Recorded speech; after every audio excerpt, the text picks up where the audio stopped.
All right. Hey, folks. Good evening, everybody. Welcome to Happy Hour at the Balboa Yacht Club, our Friday night get together, and where we're going to talk Canal Zone, exchange some Canal Zone memories, and really just reminisce about everything that we grew up within the Canal Zone and life in the Canal Zone and whatnot. So really excited. We have some good stuff going on tonight. I'm really excited about this timeline. I want to talk about.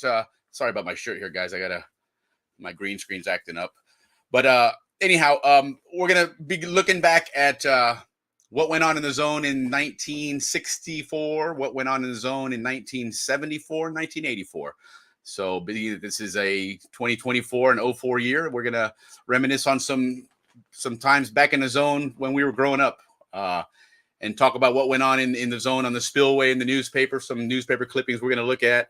What were the music that was hot back then? What were the Billboard top songs? What was in the movie theaters and on TV and things like that? So we're gonna have some fun with that. Coach Cotton's going to be joining us again to talk Rams football.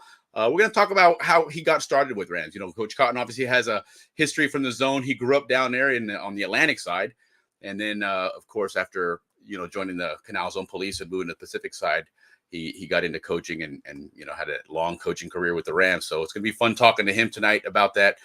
And then the second half of the show, we're going to be talking Cayuca race. And this is something we're going to be talking about now for several weeks, right? There's going to be, the Cayuca race in Panama was a dry season event that started sometimes towards the end of the year in December, January. People gearing up, starting to get ready, starting to practice and get all those things going. And then sometime late February, early March, whenever was the actual race itself. And as we know, that was a 3-day event.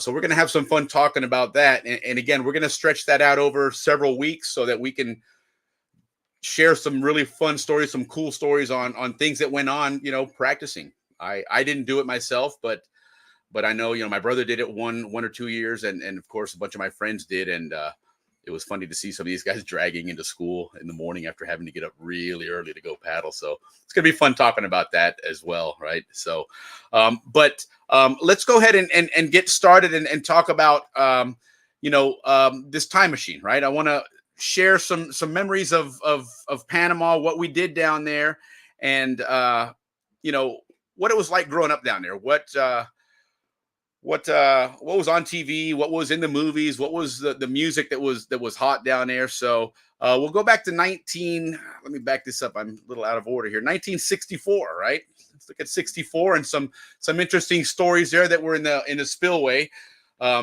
Typical zoning in Panamanian fashion. We had 700 to 1,000 cars hadn't gotten their inspections yet, right? So, we always laugh about Zonians running late for everything and Panama time and all that stuff. And I guess that went on even back in the 60s. And it took a while to get everybody moving, to get their stuff done and get, their stuff inspected there.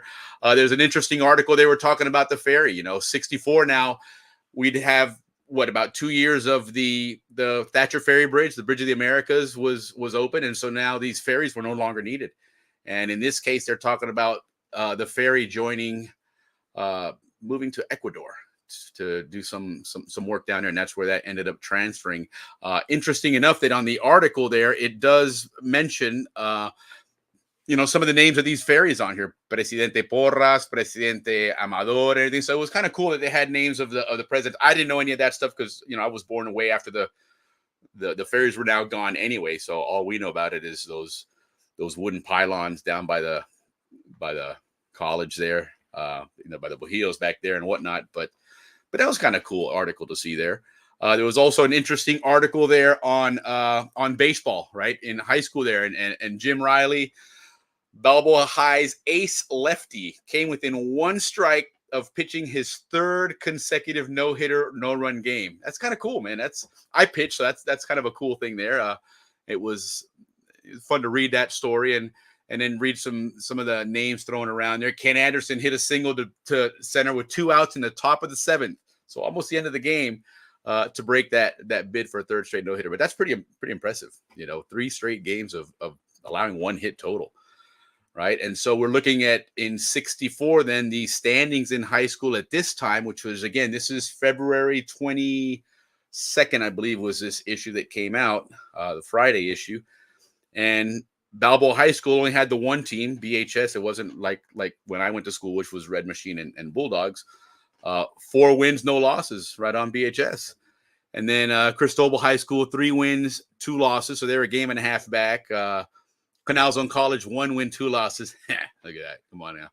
And then Schools Division AC, which I'm not sure what that is, but we'll ask Coach Cotton about that later on, or maybe Dave Dahlstrom, who's going to be joining us later on to talk Cayuga race.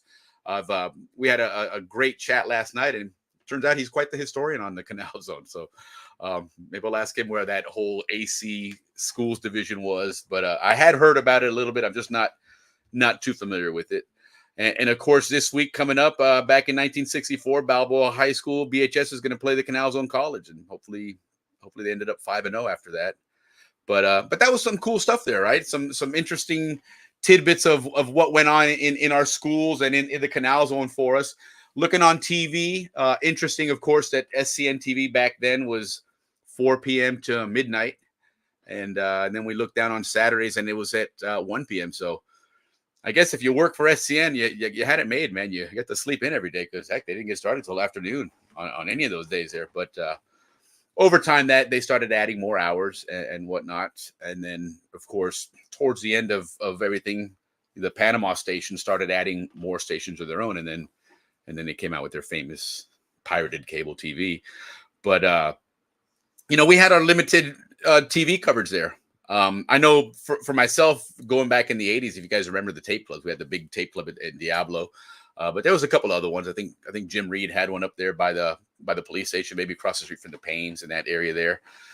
And it was kind of cool there to go and rent videotapes. And I always found that amusing that for us Zonians, and I think I speak for a lot of people, watching the TV shows on the tapes from the tape clubs, we enjoyed the TV shows as much as we enjoyed the commercials, because we didn't get any commercials, right? Remember, SCN TV was all those public service ads and God, what was the name of that character on TV? There's some people in the chat there. Let's see if somebody can come up with that. What was the name of that character in the for SCN, the security one? Remember, they had the Operation OPSEC was one. This is, of course, I'm talking early 80s, late 70s.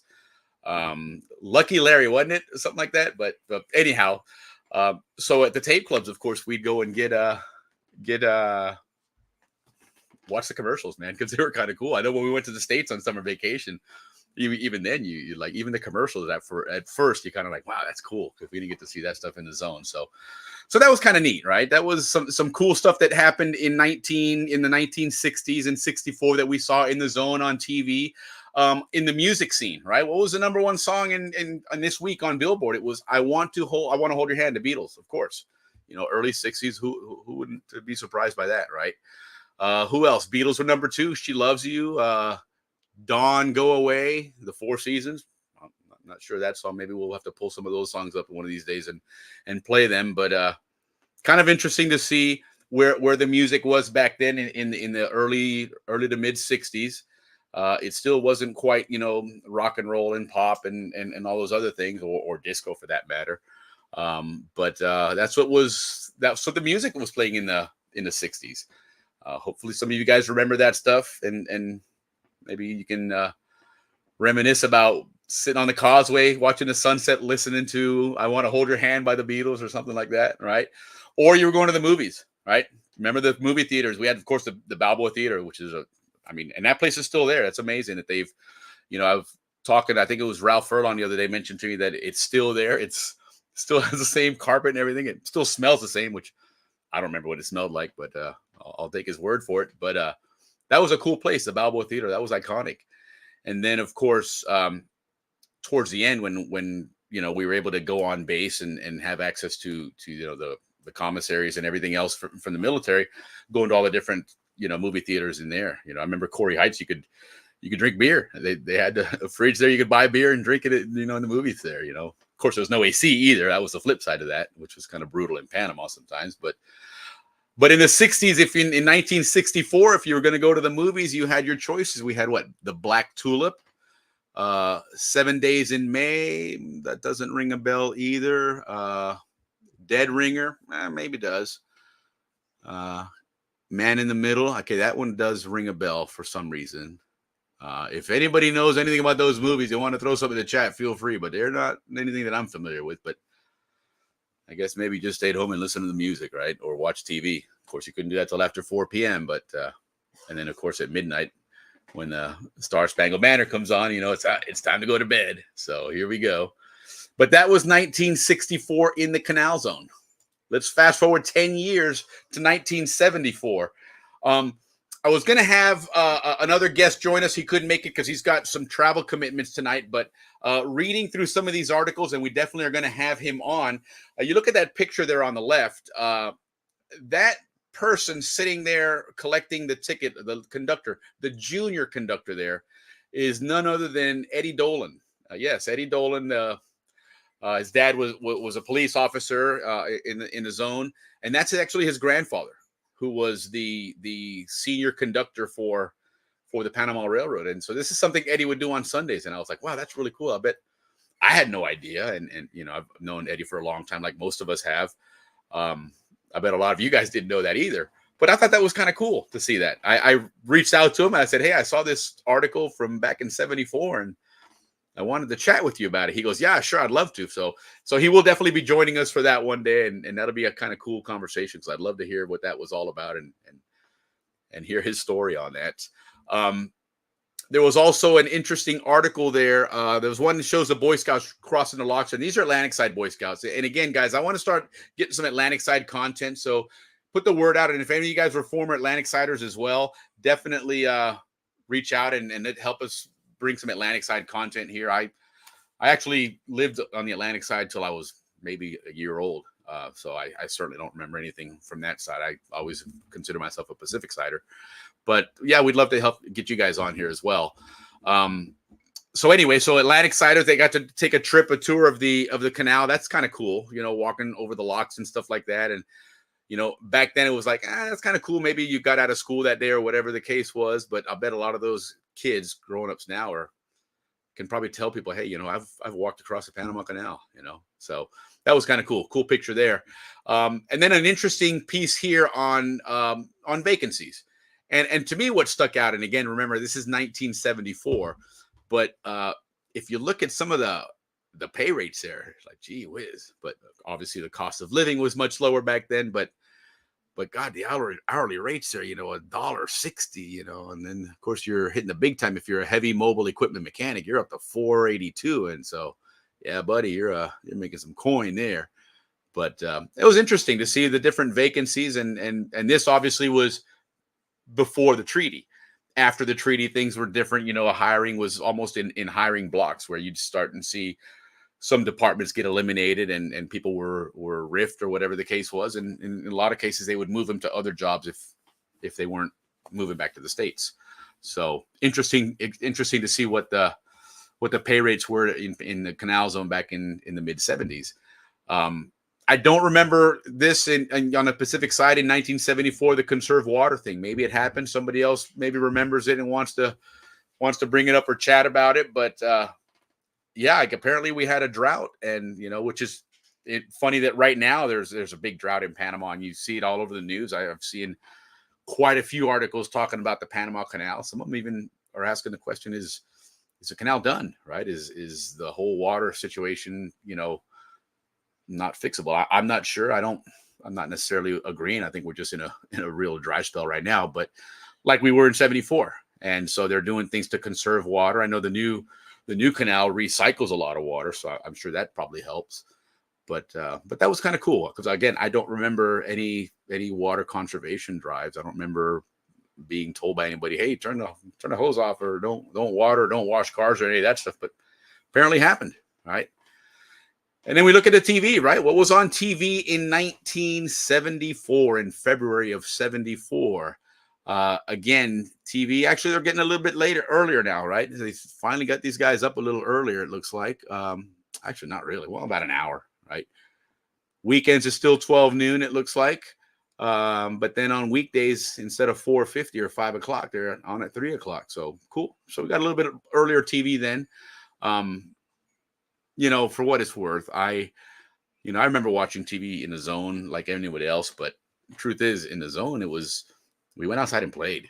Right, everything was outside. The street lights were on. When the street lights come on, you got to go home. But otherwise, you lived in a place where everybody was safe for the most part, and so we just kind of went outside and run around. When we got out of school, we were outside playing. We did not come home till the street lights were on, and that's the way it was. So I guess it really didn't matter to a lot of us that TV didn't start till 3 or 4 o'clock, because it didn't matter to us anyway. But some cool things on there, right? Looking at some of the programming and stuff, and see what they had on TV. But again, it's kind of cool to see and to see how things evolve, especially seeing that jump from the 60s to the 70s and so forth, and see where things were in the zone, and where I guess you can really see it and really relate to it more so is probably in the music and things that we were used to hearing and you'd hear all the time, right? In the movie theater. So looking at the Billboard top 10 in 74, number one song was Barbra Streisand, "The Way We Were," and again, that's an iconic, very classic song. "Seasons in the Sun," that's kind of a cool song. These guys were coming out of that hippie stage. Disco hadn't quite taken hold yet. It was getting there. It was getting ready to start coming in. But for the most part, R&B was still big, and of course, the whatever you would call Barbra Streisand type music, but that was number one in the Billboard charts. Aretha Franklin, number 3. Let's see here. What else do we know on there? Jungle Boogie. Okay, so we started again. That's where we started getting some of that funk, Kool and the Gang, and those types of groups, where we started moving into that disco era. There's a Ringo Starr song in there. "You're 16." It's cool. Ringo, former Beatle, getting his own gig going there. But that was so that was what was going on in 74 in the music. And this is again the week of February. That obviously changed all the time. But hey, Devin, how's it going? 8 a.m. Saturday swap shop on the radio. Like, there you go. We should do something like that. Eventually, we might want to do something like that, and trade some Rams memorabilia or some Panama memorabilia for sure. Glad to have you on there, Sherry. How you doing? Saludos a todos. Yeah, saludo to you too. Nice picture of mom there, right on. Picture of mom and you. And there's Leaf Solin Wapping Loco. Good to see you. Saludos. Hey, Ricardo. How you doing? Ricardo, I meant to reach out to you earlier. I'll get you on either later today or next week. And again, Ricky and I are maybe working on something. We're going to keep it hush-hush for now. Another project for you guys. But anyway, hello, Ricky. Glad to have you on. In the movies, 1974. Now, these I can recognize most of these names. The Texas Chainsaw Massacre. I actually was going to pull up video on some of those that we could share to watch, but it's kind of a pain in the butt. I'll maybe do it next time. Death Wish. That was a great movie. Those Death Wish movies were awesome. And of course, Blazing Saddle. The funny thing is as we move forward to the present time and we start looking back at these movies, and this isn't even a Zonian thing per se, but some of those movies have certainly not even come out today. They certainly would be politically correct. And I think Blazing Saddle would be, top billing on that one. But yeah, so that was what was going on there. What's Murder on the Orient Express? There you go. That's another classic movie. Malaysia. I'm not sure what that is. That one I don't recall. My Name is Nobody. I think that was one of those spaghetti westerns, wasn't it? With what the heck was his name? Butch something. Those guys that did those are Italian movies. It was funny because those guys, if you didn't know any better, you assumed that they were, some gruff Westerners and Americans, and they were all Italians, man. But the Italians love those spaghetti westerns. They did quite a few of them, and they were fun to watch. You'd see them a lot in Panama on the Panamanian TV stations as well, and go watch them in the Panama theaters also. But yeah, that was 1974. So let's jump forward now 10 years to 1984. Now we're getting more towards my neck of the woods. So let's see what was going on there. Hold on just a second. I got a message from Coach Cotton down in Panama. He's went under 10. Okay, yeah, he's not going to be able to make it. He's got some connection issues. So no worries, Coach. Appreciate you trying anyway. Anyway, so 1984. Some cool things there in the paper.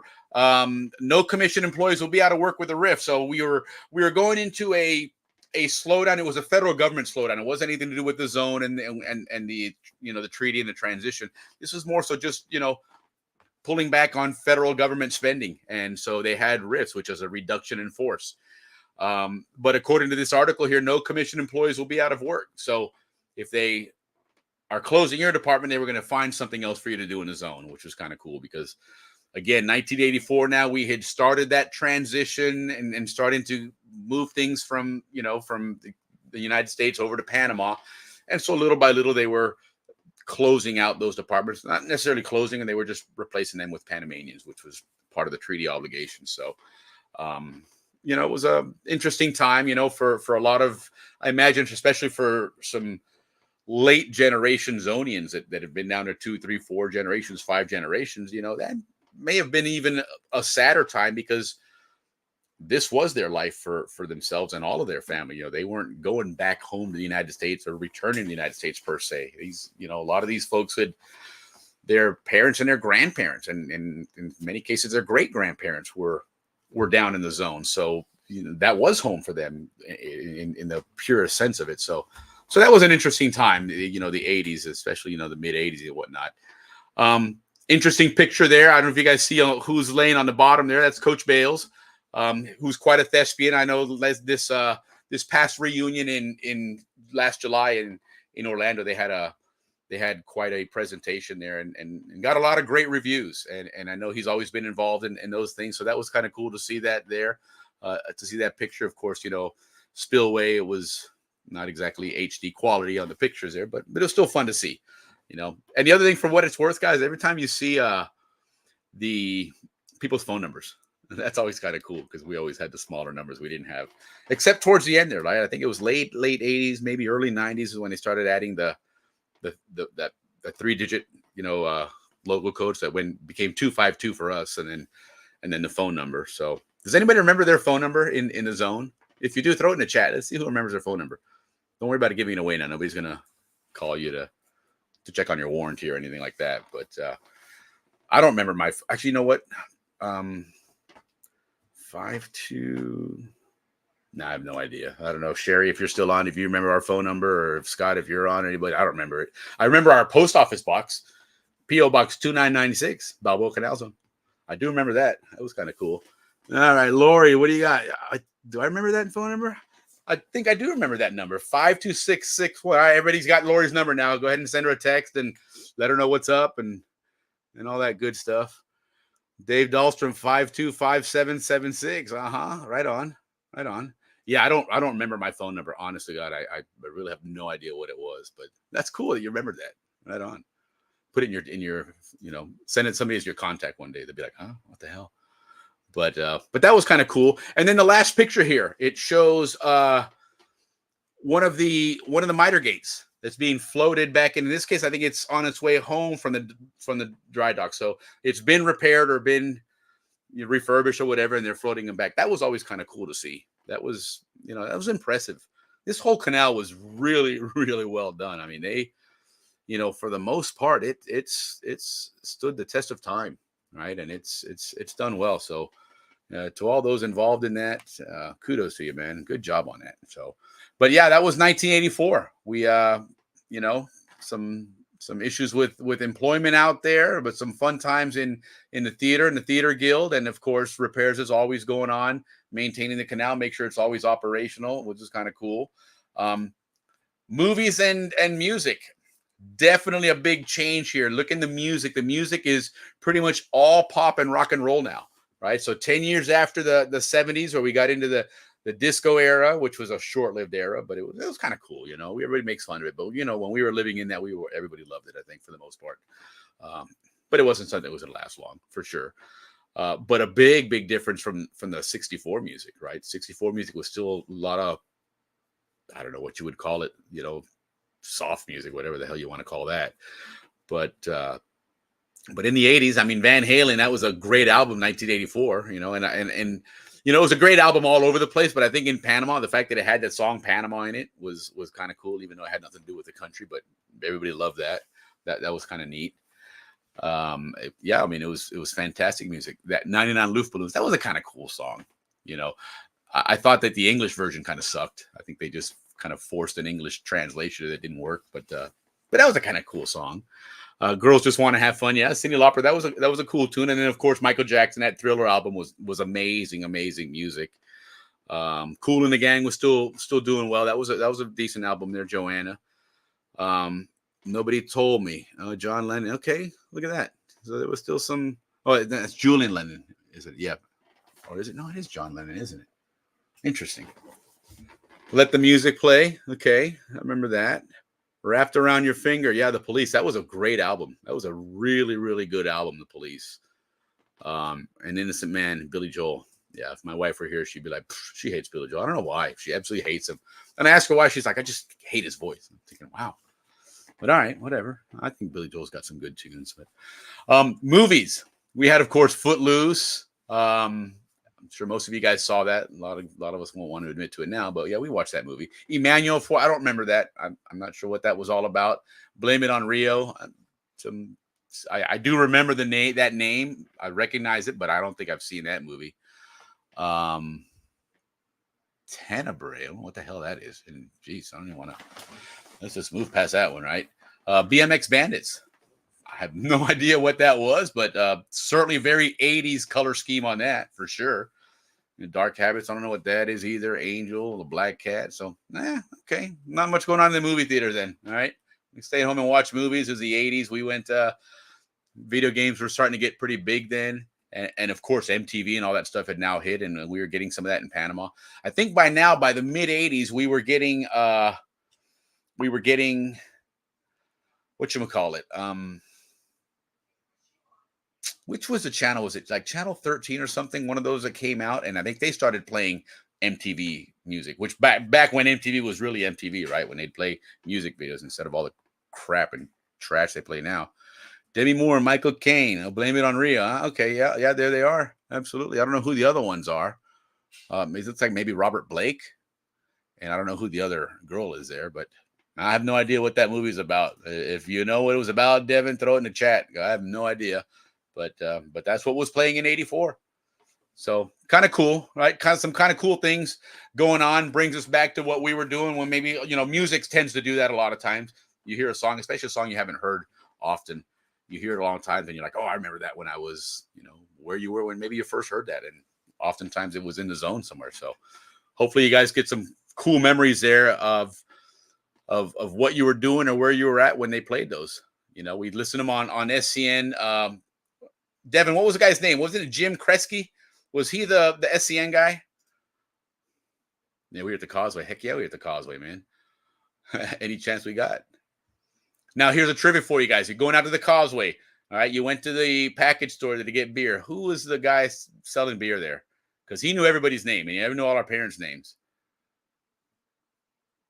I know who it is, but I'm seeing who knows here. Who knows here who the guy was that sold beer at the package store in Amador?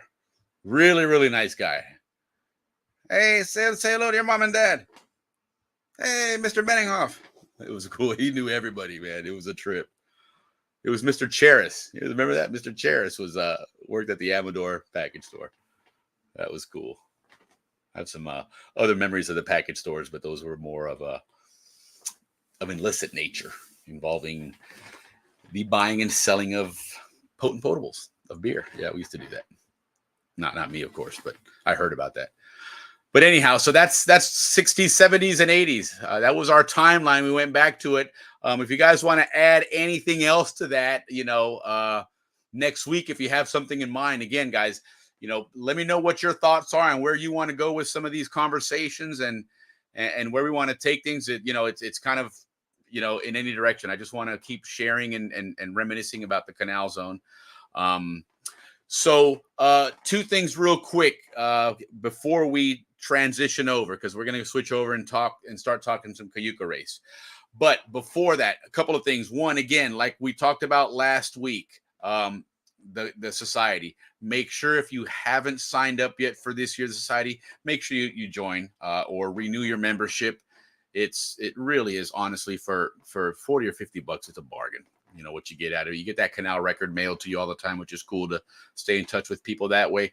And again, these reunions that they put on in Orlando every year, they're not cheap, but they're really, really well done. They're a lot of fun. It's a great time for everybody. So make sure that you guys are returning that favor, And that being said, when you go to the reunions, get a room there. Don't hang out in the hallways with no tag on, no name tag. You know, be an official Canal Zone guest and stay involved, because these guys are really the real primary source of keeping this Canal Zone story going, right, and keeping these memories alive. So the society really does a lot for us. Let's make sure that we stay involved and be part of the society. A lot of us now are reaching that age where we need to get involved with the society, start volunteering, maybe get on the board, or just help out any way you can. And certainly at the reunions, help these guys out, because they do a lot of work. And I often see the same people doing all the work, and it seems like they spend their entire reunion working as opposed to having fun. So let's give them a break and help them out a little bit. There you go. Blame it on Rio. 2 dads take their daughters on vacation, and 1 dad falls for his friend's daughter. Look at that. Damn. Boy, that's interesting. Right on. Thank you, Sherry. Appreciate that. Now we know what Blame It on Rio is for. So you guys go out and rent that. It's on Betamax or VHS at your local tape store. So there you go. All right. So again, Rams, we were going to have some Rams conversation with Coach Cotton. Unfortunately, he's got some technical difficulties. He just messaged me, not going to be able to make it. He was actually on earlier. We were chatting a little bit. My wife actually suggested that because of that lag issue that we had last week, that he joined with audio only, because one of her clients has an office in India. Whenever they do their team calls, he just logs on with audio, and she says there's no lag at all. So I think that's what we'll do moving forward. That way we can actually have a good back and forth conversation. But that being said, stay tuned. And actually in March of this year, the Canal Record, when you get it, there's going to be a piece in there talking about an upcoming Balboa Rams reunion. And we're started working on it. We had a good meeting this afternoon to start planning that out and getting things ready. So keep that in mind. We really think we're going to get a really, really large crowd for this. I think we're way past due for it. We've got some cool things in the works. Got a puppy in here. So that should be a lot of fun. Stay tuned for more information on that. We'll of course keep promoting it on here as well, and get some of the guys on that are putting that together. I know that Ray Maston and Larry Cicero started working on this a bit ago, and they're really working hard to put on a really, really awesome Balboa Rams reunion. So stay tuned, because there's going to be a lot of fun things involved with that. Rumor has it that we're going to get a very unique Balboa Rams collectible type shirt. So again, stay tuned for that. And because of the large crowd we're expecting, especially this year, I think there's a class of 79 reunion, and those guys, they travel big.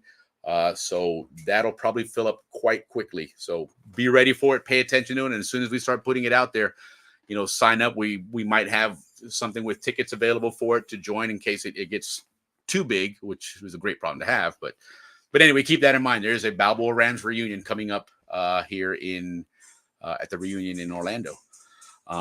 So again, I wanted to have some other Rams conversation, but again, due to technical difficulties, we can't. Sorry, the dog. There he goes. Okay, cool. Dog's out of here now. But so let's do this, guys. It is 9:30. We've been on 30 minutes. Let's go ahead and switch gears now. We're going to go ahead and talk Cayuca race.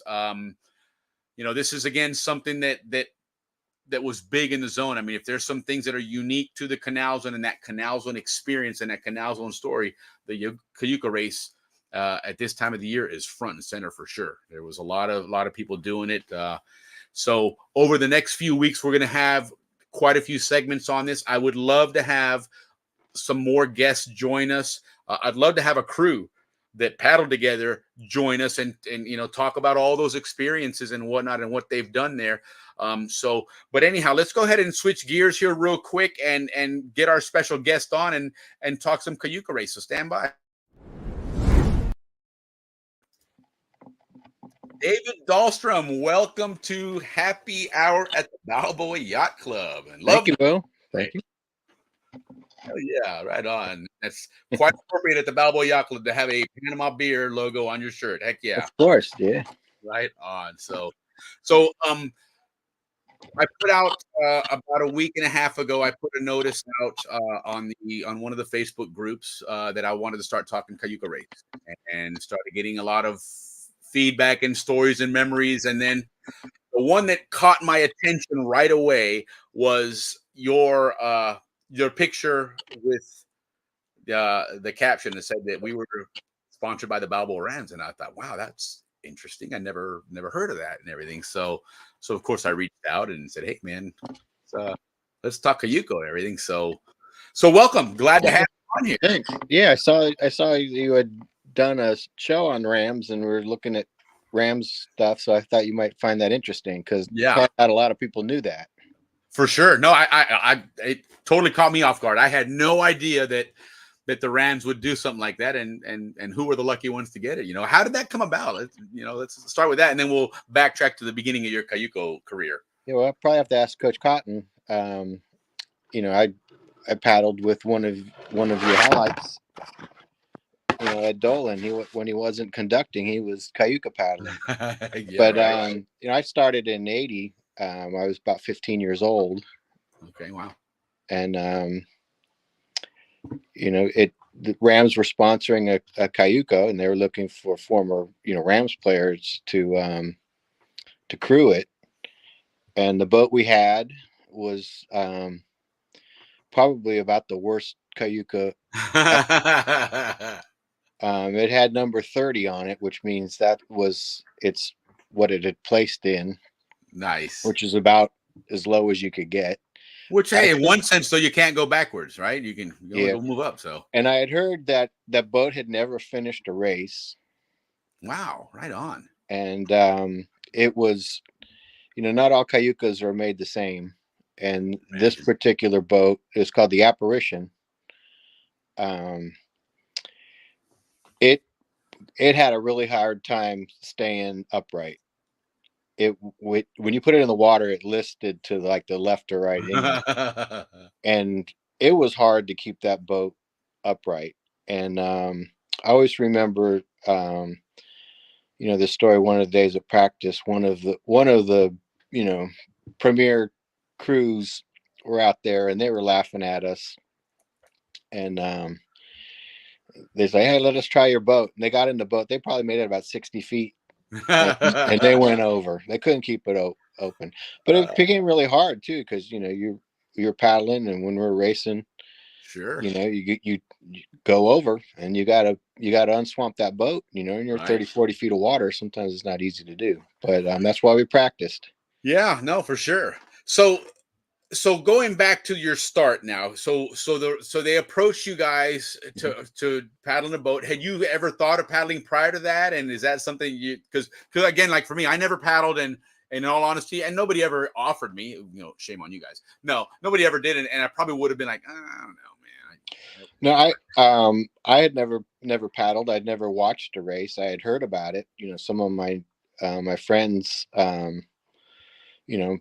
kids on the bus, or older kids had done it, so you'd hear about it, but I never saw it. Right. You could see pictures in the paper afterwards, like the week after they'd do a story in the Star and Herald or in the SCN paper about who won, and those types of things. So I knew about it, but I'd never done it. But the second I got in that boat, you were hooked. I was hooked.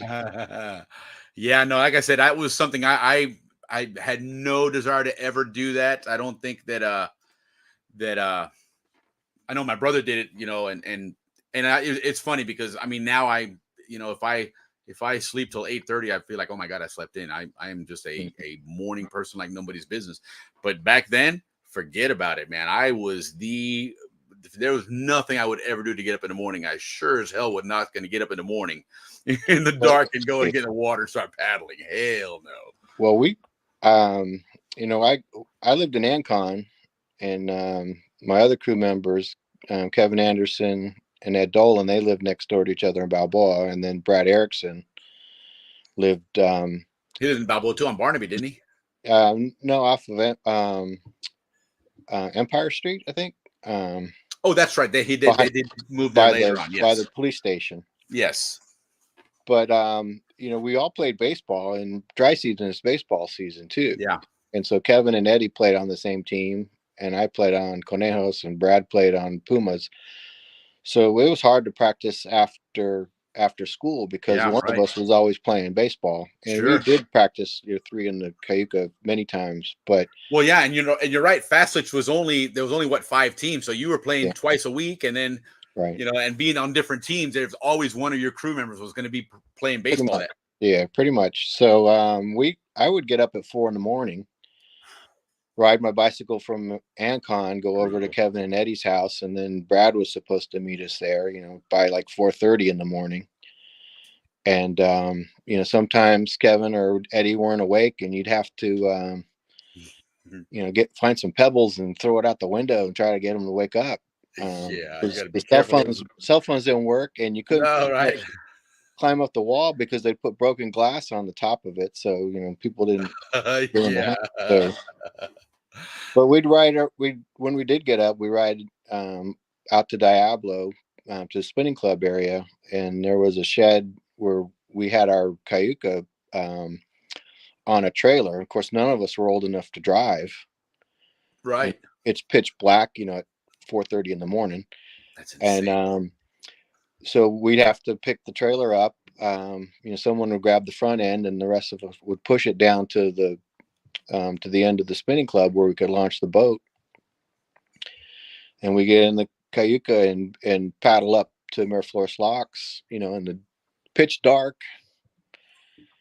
And Was that your typical practice run, was to go to Miraflores? yeah, Okay. and it'd take about 20 25 minutes maybe up and 20 25 minutes back, so it was probably between 30 and 40 minute practice, maybe a little bit longer. I can't remember. Right. But I think it was 3.5 miles Okay.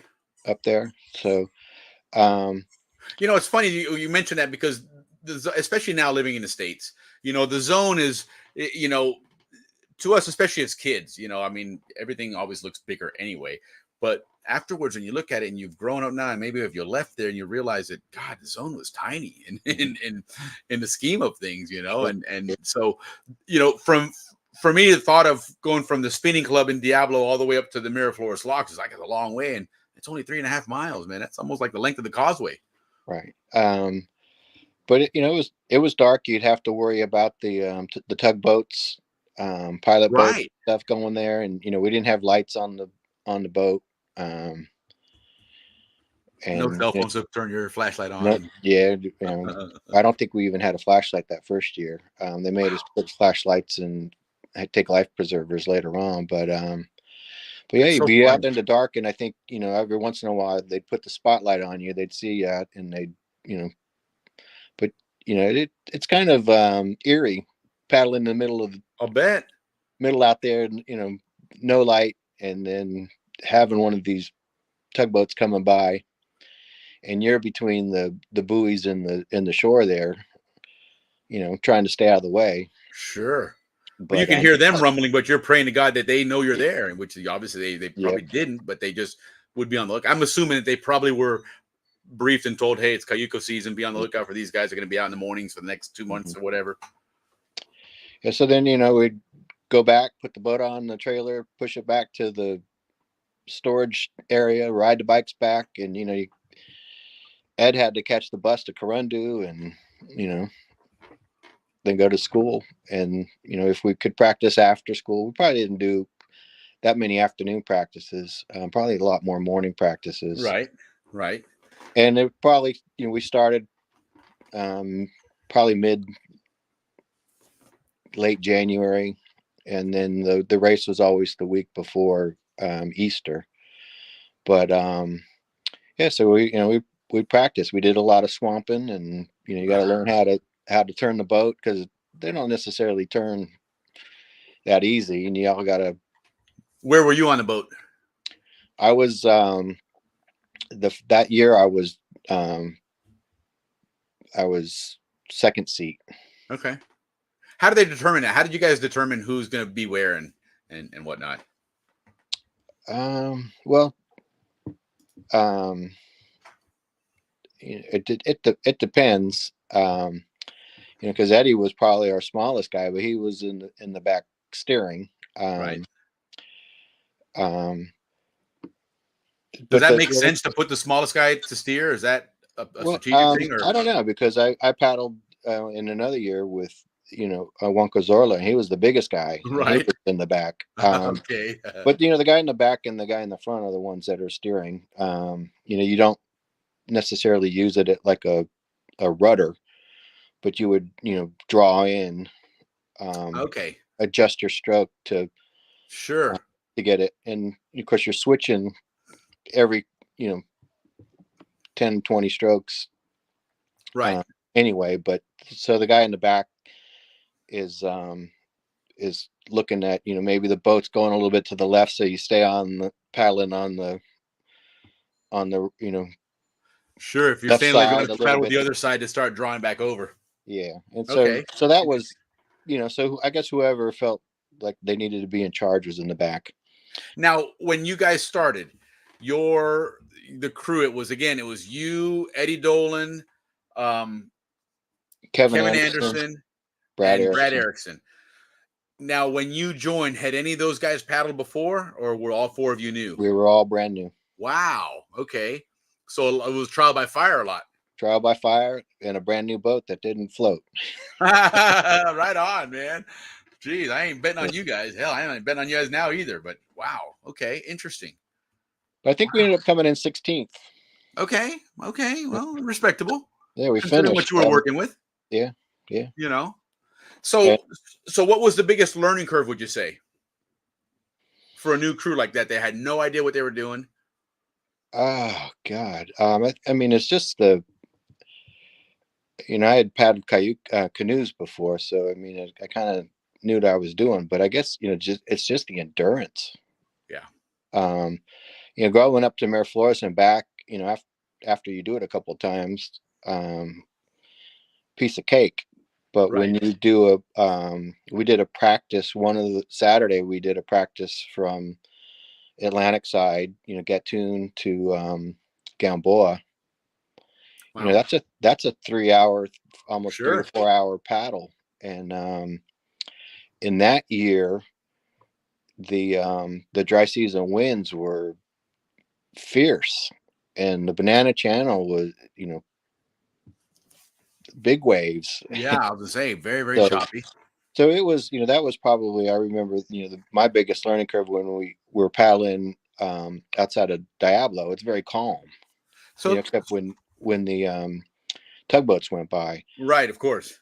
Right. That But goes without saying. but leaving the Cristobal Yacht Club and going to the Gatun Locks, there was a wind blowing, and it got choppy, and it was blowing us into the shore, and there's like 2 or 3 feet of water, and your paddles hitting the bottom, and you can't move, and then you get swamped, and it's just all of a sudden there's all these other um, you know environmental factors Yeah, right. screwing with you. So, and I'm not familiar with the Atlantic side that much, like I said, but you started in the yacht club there, and did you have to go through the locks, or were the yacht club on the inside of the locks towards the lake? Well, it was 3 day race. So the first day you went from the yacht club to the to basically the entrance to the locks. So you stopped before you got to the locks. And that was called the first leg. Right, And that was done on Friday afternoon. right, right. Uh, Okay. and So, then so the Cayuca race was done on a holiday weekend, wasn't it? it was, the week before Easter. Okay, yeah. So you had that Friday off, and whatnot. Yeah, probably Good Friday or something. And then so we would do that first leg on the Friday, and then Saturday morning we would leave on the other side of the Gatun locks Right, from the right. Gatun Yacht Club, I guess it was, Okay, yeah. uh, and go through the Banana Channel, and then around Mamay Curve, hook up to the regular canal, and then into Gamboa, and that was 20 something miles, I believe. The first day was, I think, 7 miles. So, And so let me ask you this: when you guys are going to do that paddle from the yacht club to Gamboa, okay, you can go through yeah, the Banana Channel, you can do all that jazz. Um, was there anybody escorting you guys? Anybody watching you guys in case something happens, or you just kind of did it on your own, or would you partner up with other boats? Um, well, different things happen in different years. I did it 5 years. Oh, right on. Um, if you know, we were in the middle of the pack, and so there were boats like within eyesight of each other, but we weren't always like we weren't next to anybody. Yeah, well, I'm not talking about race. I'm just talking about like practice. Oh, practice? Yeah, yeah, yeah. Um, we did it ourselves. Okay. Because Um, that's kind of interesting. You're looking at it now, and obviously, from a standpoint of a parent, yeah. if my kid's going to go and paddle that that whole thing like that unaccompanied, I mean, a little nerve wracking, Oh yeah. I mean, yeah, because we would go out and we were in the Banana Channel and we'd swamp, and Right. And the God only forbid way to something happens, unswamp nobody it. knows. All of a sudden, y'all didn't come home, and everyone's wondering where they at, and then they find Yeah. a wreckage of a cayuco somewhere. Yeah. It's But I think in different people had different resources, and I don't think any of our parents had a boat, maybe, right. but um, but some probably had a boat follow them. That's what I was wondering. If any of the other ones were there. But yeah, but I practiced. Did we called it practice lake? A number of times, and I don't ever recall having an escort boat with us. Interesting. That's interesting. Um, so going back to the beginning again, you got the boat. How did that boat get assigned to you guys on that first year? Was it, or do you guys claim it? Is it one of those things first come first serve, or how does that work? It well, I think that different boats had some of them were privately owned. Okay. Like the Eggers, they would make cayucas, the most boats, Right.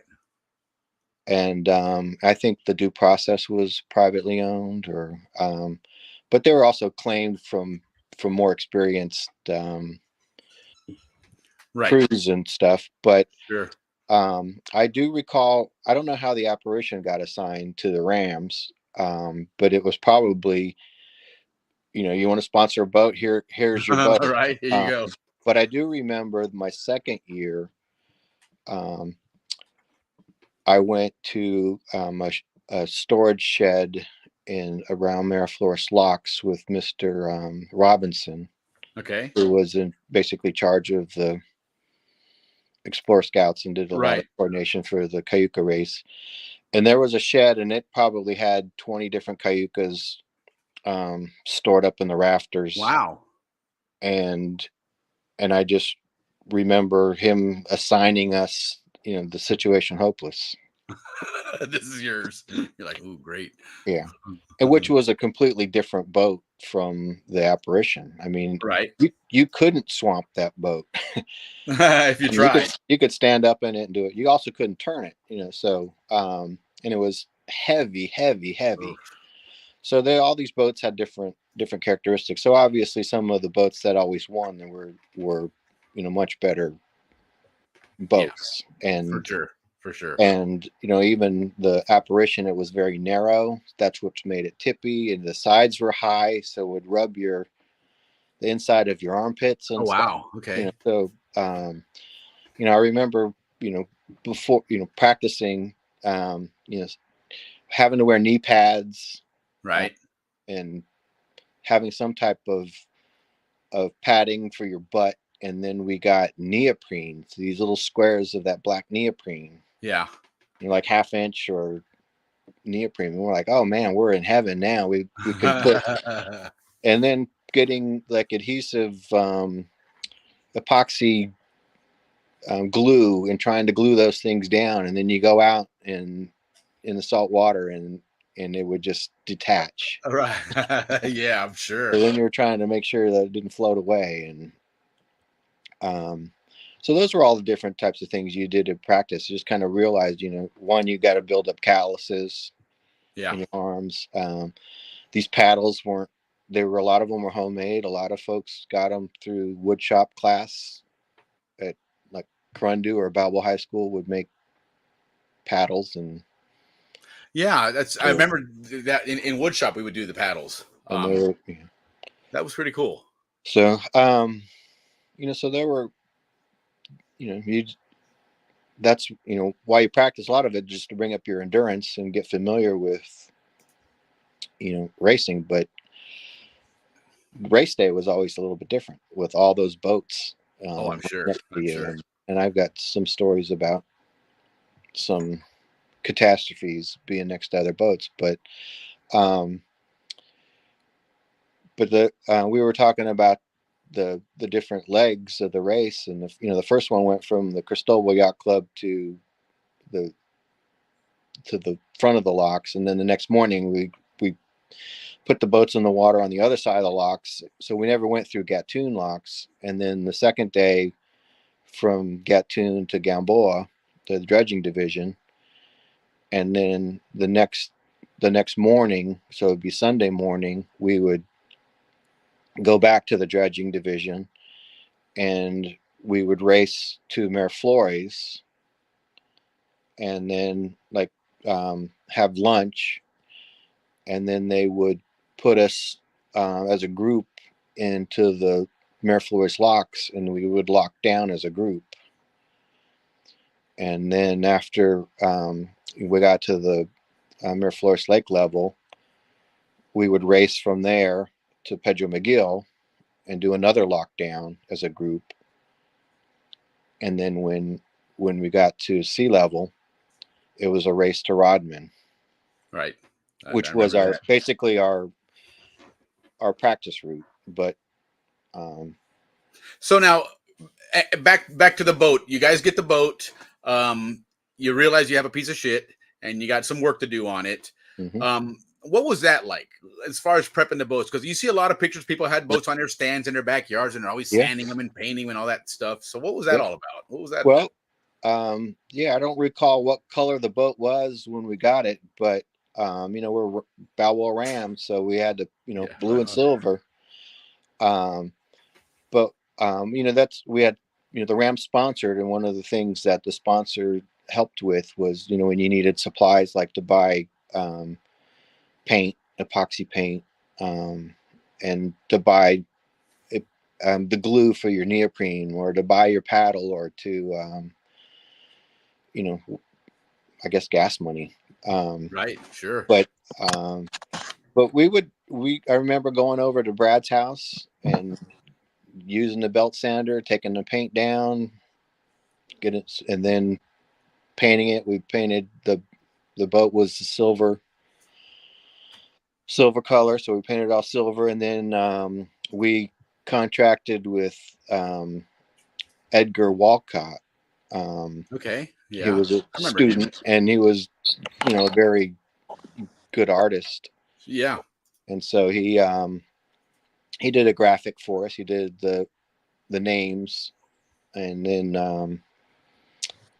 a little skull graphic, and Yeah, I do remember he was quite the artist. yeah, He did a lot of stuff on the murals in the buildings at school, yeah, and yeah. a lot of the artwork on the parakeet newspaper. Hey, And then, Ralph Furlong's joining us. all right, hey Ralph, David Dahlstrom, how hey are Ralph, you? yeah, good to see you, man. Hey, but Edgar spelled their name wrong on the boat, so we were Nuh-uh. the apparition No, instead of no. the So was he responsible for the yacht club sign too? Then no. that cracked me up when we were talking the other day. Uh, Dave's like, man, you misspelled yacht club. And I was like, what? I'm thinking, come on, I double and triple checked that. And then he sent me the picture. I gotta pull it up on the next week. I'll show it to you guys. But it was the actual sign at the yacht club, and it was misspelled. I never realized that until you pointed that out. That's hilarious. Oh yeah. But So yeah. So that but yeah, we'd paint the boat and then paint the names on it, and of course, we had our our jersey, our uniform, sure. and At least I didn't make a paddle with the helmets on. That's a good thing. no, But yeah. So that's what the work on the boat was to yeah, get it seaworthy and sure. And competitive. competitive. Yeah, and we did our best. We Right finished. on. Right on. Right on. Well, next week I want to touch more on actual race prep. You're starting to get ready now. You're starting to, we've established that you got a hard luck boat there. You got what you got, but you you made do with it. And so now we're starting to put together a team, and you're starting to get some momentum and whatnot. And so that's what I want to start talking about, how that started to come to be, and you start getting that strategy there. Ralph just jumped in. I don't know if he got disconnected or what the case was, but I know he wanted to mention something. Ralph works a lot with the boats and paddling and the regattas, what they refer to them now in Panama. And I know he wanted to throw in a little blurb there. I don't know if he got disconnected or what, if he's going to jump on. But if not, like I said, this is something I want to carry over for the next several weeks as we get up to that Cayuca race time frame and build up to it. So anybody else that wants to join us and share their stories with again, I'd love to have an entire crew. If you've got a crew out there that the four of them can join us, and I'd love to talk to you guys about what you guys went through, because I imagine there's probably some times when you probably wanted to bite each other's heads off, and there's other times when you were, lots of love and lots of hate and lots of frustration and all those good things. So, but yeah, I would love to see. Okay, Ralph's with us again. But like I said, we have Ralph. You there? There you go. So Ralph's been involved in doing a lot of stuff with the Cayuca race, obviously, since back in the days when you guys were all paddling and whatnot. But Ralph had the good fortune of moving back to Panama a while back and spent quite a few years down there, raised his kids down there. They did a lot of paddling, and you guys have stayed involved. And in fact, Ralph puts on a couple of events here in the U.S. as well, here in Florida. So Ralph, the floor is yours, man. Talk to us about the. You see, I give him the floor, and what does he do? He runs, man. Cut and run. Bye-bye. I'm out of here. Yeah, I think he's having some connectivity issues, which is bizarre. He's here in the United States, but maybe he's on AT&T or something. We're going to try again here. Let's see if we can bring him on. Okay, Ralph. I know something's going on. Dude, Wi-Fi, man. Use Wi-Fi. Don't be cheap. Use Wi-Fi. I've been Bye-bye. Turn your video off if you need to, and just go with audio. Yes. Might be easier because you got a bad connection. I have a Wi-Fi. Let me see. Yeah. So if you leave we can still hear you. You're just not on screen now, but at least we can talk. All right. Yeah. So. Oh, for God's sakes! Come on, dude. Lord have mercy. 2009, Reina Arroyo was the race master for those few years, and she handed over the reins to me 2010. Okay. And then from 2010 on until just last year, I was the race master of the race. Right on. All right. We ended up adding a few races pre Ocean to Ocean to get qualifying races in, because we, at the height of the race in 2013, 2012, we had over 100 Cayucos. Wow. So the participation was really, really fierce. A lot of people, and it was intense. So we ended up starting a new race in Amador, and then we added another race in Veracruz. Then we added the next race in Balboa Avenue, which we call it Balboa's Cup. And that would be the race that's right in front of the bay. Right. To do that. We couldn't do it prior to 2015 due to the fact from 2011 all the way to 2014, the waters in the bay were a little bit tainted, and they were getting corrected by Saneamiento de la Bahia, cleaning the bay up. Gotcha. Okay. So the Panama did a big project to get that water clarity, the water levels at a suitable rate, so people can actually, go in the water in that area of the bay. And then at one point they said that the water was good to be able to, enter. So we ended up creating a race there in December. Sure. So now the current circuit is December race is Copa Balboa, Avenida Balboa, which is right there in the bay in December. January, we go to Amador and race the Causeway. Okay. February, we go to Veracruz and we race Out in the ocean, we do 6.5 miles, which is about 2.5 laps of buoys in there. Okay. March, we go to Balboa and we do a regatta. As a matter of fact, tomorrow they're racing the Chagres River instead of the regatta because there's only 12 cayucos. So, wow. A sad story was when COVID hit, they stopped racing, and it was the first time in 50 years that there was no more cayuca race for 2 years. So slowly in the last 2 years, we've tried to revive it. And, we're up to 12 cayucos. So it is a little revision. Okay. And then, and I just threw that on the screen there, but I didn't want to cover up Dave and myself. But what's the whole Contadora thing? This is surf skis and OC1s. Basically, it's outriggers paddling. Okay, so it's not a cayuca race in that sense. No. It's just another paddling event, though. But it is paddlers that do paddle in the ocean. Certainly. Okay. And it is done and ran by the ex-president of CREBA, the club for the Remos of Balboa for the new association, right? Chris Herbst. And then it is also run by a bunch of other people that paddle in the cayuca race that are trying to maintain the paddling life in Panama. Yeah, no, of course. I mean, you're surrounded by water there, and the canal is I mean, it's Panama and it's water, so why not?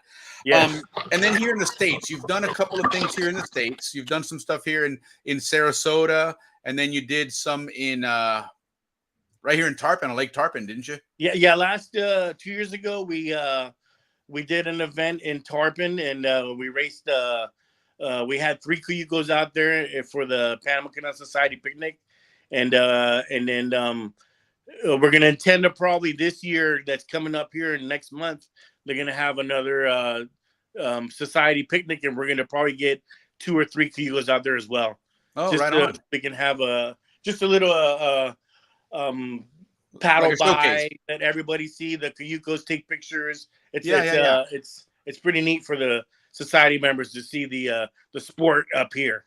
Very cool. Oh, that sounds exciting. That'd be fun to watch that. Yeah, definitely have to get some coverage on that there. We want to get David to go down there for the 50 and over crew. Come on, David, we can do it one more time. 50 and over crew. I did my last paddle in 1985. You're gonna stay retired? Yes. Right on. That's a good. That's hard work, man. It's hard work. Yeah, it is. It's hard work when you're 17 years old. I bet it's hard as hell when you're 50. Yes, and we've gone one further step down there.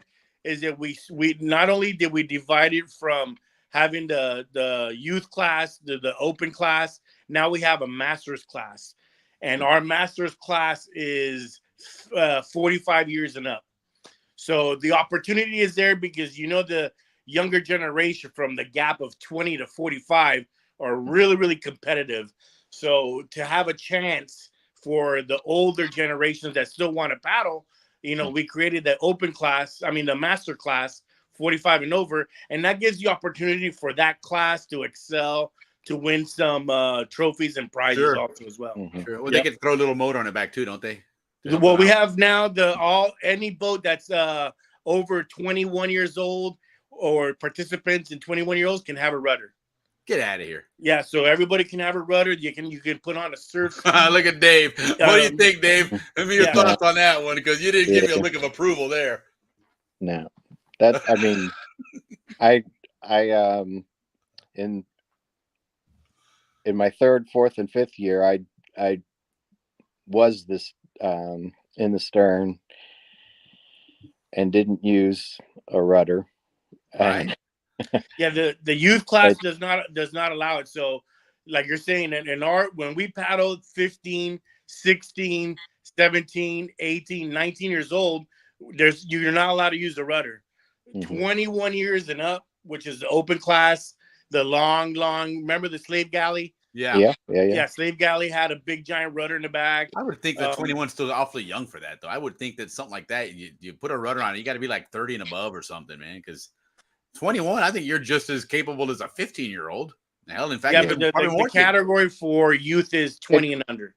Yeah, okay. 20 and under. Yeah, but it probably does make the boats a little bit more competitive because I mentioned before, like on that situation, Hopeless, it didn't turn. It was, and it was, I mean, it would exhaust you. And you probably would see that's where you would lose ground is when you're turning. Exactly. Yeah. So not only were you not being able to go forward, you were, it's a lot more effort. Yeah. To turn the boat when it's really hard to turn. Others I had were just like dreams. Right. Turn on a dime. Yeah. But, that's cool. But that boat in particular, oh my God. So, but yeah, but I think it probably does make the boats more competitive if you don't have to worry about that, you just go forward. Sure. Maybe you're not doing it. Yeah. And, same with, boats, the different widths and, one of the boats I had was so narrow, you couldn't get the bailer in between your legs to bail the water out of it. Right. And, it's not so bad when there's no water, but when you're racing and it's splashing in there,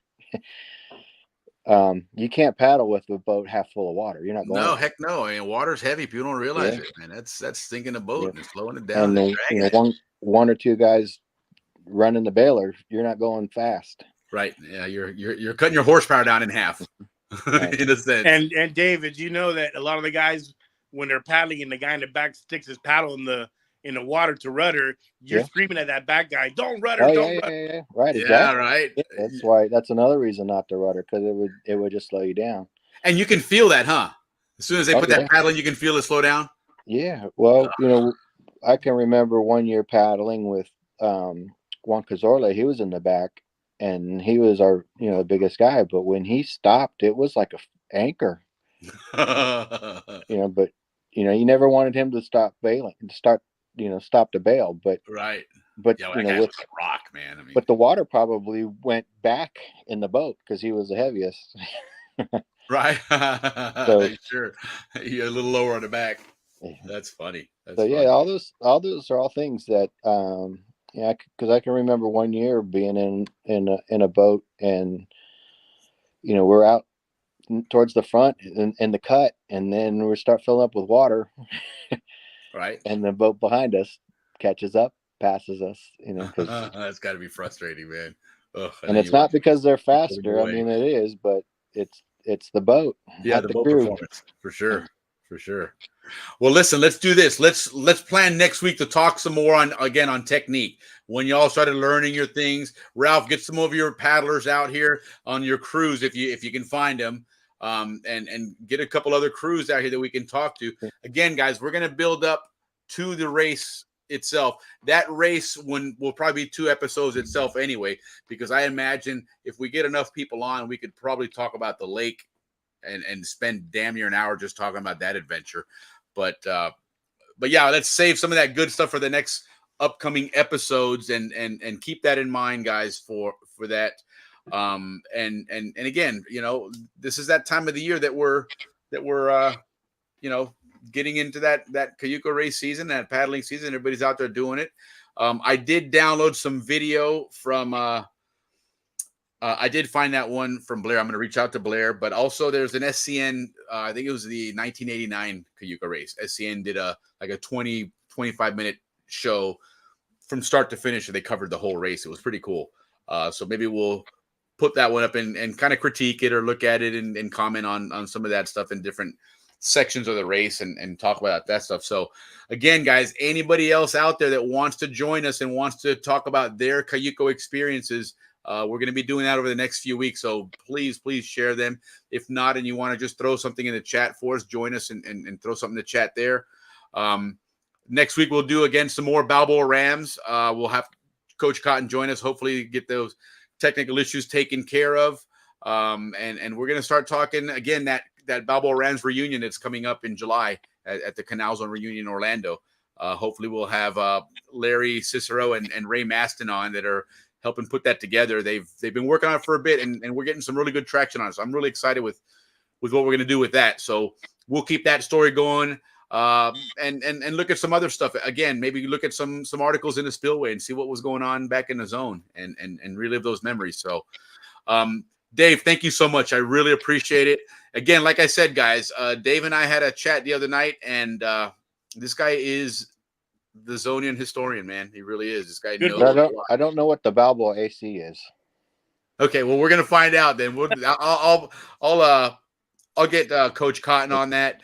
Also, Ralph, your cousin or your uncle, Guy Nacchio. Yes. I'll get him to join us again because he knew a lot about the start of these leagues and everything. He's an actual BHS graduate from the late 50s, early 60s, maybe, or something. The late 60s. Late 60s. Okay. Yeah. But he knew about all these things when we talked about a year ago. He had quite a few interesting stories about how the whole football program was formed and everything. So that'll be cool to revisit that, and then we'll get that answer for you, Dave. Absolutely, even though he was against us, absolutely. Yeah, but it was a wealth of knowledge, man. Because even the Little League was initially set up as a JV, for high school for the people that weren't. But what we don't know, what was bad is when I played against him, and he would tell me, "Please don't do too much harm to us." Right. That's familia, man. You got to they pay that back for sure. For sure. So yeah, maybe we'll get him on. That'd be fun to have that conversation. Again, anybody out there, Atlantic Siders, we want some Atlantic Siders to join us. We don't want to exclude you guys. Okay, hold on here. Apprentice School. Okay, right on. Thank you, Ricky. That's Apprentice School. Right on. Okay. Now we know what it was, and hopefully, if somebody played on that team, we'll know about it there. And hey, Lori, thanks. Yes, absolutely. Thank you for joining us, Lori. We want to keep doing more of these. Some class reunion shows if we want as well. The floor is really open, guys. This is a show for all of us Zonians. So if you guys have any ideas on things you want to put out here and want to chat about, love to have you on. But yes, thank you, Lori. Thank you for joining us. We hope that we can share many more of these memories, over the next however long we have this on the air. But like I said, I want to do this every Friday if we can. So again, Dave and Ralph, thank you for joining us tonight. Appreciate your Cayuco stories. Dig through the memory banks and get some stories ready for next week. Again, I want to start talking about that buildup, getting you guys ready for the race. We kind of started talking about how you brought your team together. Maybe next week a couple others can join us, how they put their teams together. And now we're going to start talking some strategies, right? Some of the things you started figuring out when you're getting ready for the race, leading up to it. And hopefully in about maybe 3 or 4 episodes from now, we'll have the big finale on the Cayuco race and talk about some exciting races, maybe some exciting finishes on, I did see a couple of results here and there reading on some things where there were some pretty close races in some of those. So it'd be fun to see how that all turned out and whatnot. But thanks again, guys. Really, really appreciate it. Canal Zone community, thank you for joining us. Again, next week, same time, same bat channel. We will be here at Happy Hour on the Canal Zone. So once again, guys, take care, everybody. See you guys. Thanks, everyone. Later.